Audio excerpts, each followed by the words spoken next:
Magandang araw sa inyong lahat. So ngayon po ay ililipat namin ang masjid na cabin sa kanan na bahagi po dahil gagawa po ng malaking building dito. Bali, opisina po ng security, office po ng camp supervisor at isang bakala o tindahan.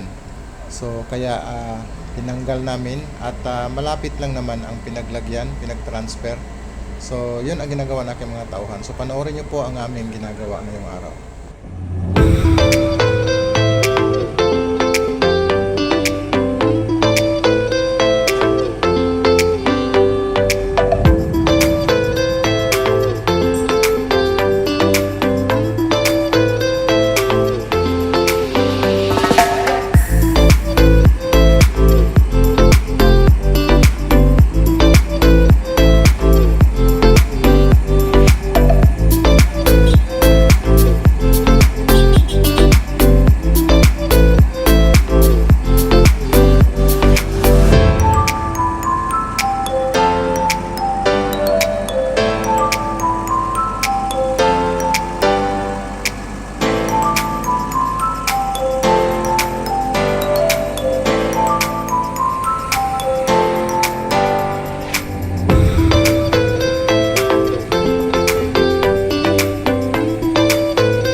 Why do you need this? So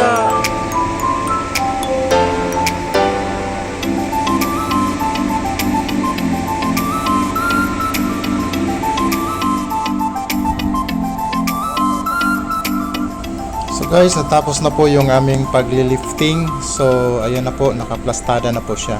So hanggang dito na lang po tayo guys at maraming salamat sa inyong pagsubaybay at panunood. God bless, ingat!